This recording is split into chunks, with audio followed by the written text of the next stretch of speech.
Хурдан морь сойх уралдуулах мэдлэг. Хүлэг мордын дотроос хамгийн хурдан сайнын сонгон олон хоногийн өмнөөс өвс усыг тохируулан сойж, өдөр тутам дахиулан сорж бэлтгээд наадамд насаар нь ялган уралдуулдаг. Насны ангилал газрын хол ойрыг уялдуулан тохируулна. Сонгосон зуны дунд сарын бар юм уу нохой өдрийн аль нэгэнд ургахын улаан нарнаараа дууга уяаныхаа баруун хонь хураан авчирч хурдан хүлгээ барьж уйна. Мордыг уяхта наран ургах зүг буюу зүүлээсээ азраг дараа нэг насны морь бага насны морьд дааг гэж нас дараалуулна. Уяанд дасахын тулд үд хүртэл амгалан байлгана.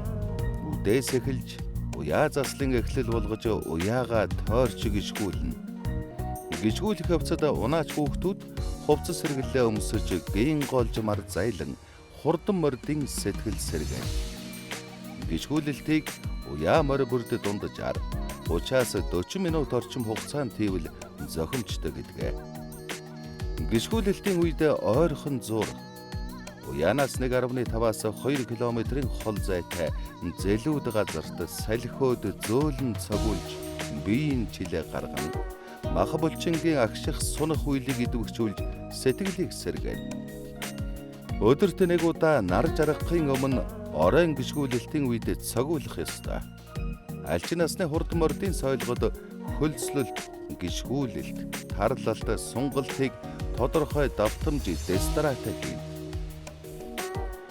Ихэвчлэн дулаан тунгалаг нартай өдрийн үд дунд их үдийн цагаар хөлсөлж, хүйтэн бороо зүсэрсэн хурын үеэр хөлслөхгүй. Хөлөрч уяан дээр ирсэн морноос буумагс эмээлээ авч морио зогсоолгүй хөтлөн явуут дунд хөлсийг хусдаг. Тарлах буюу үсэргэх дасгал сургуулийг мордо анх барьсан өдрийн маргаашаас эхлэн хийнэ.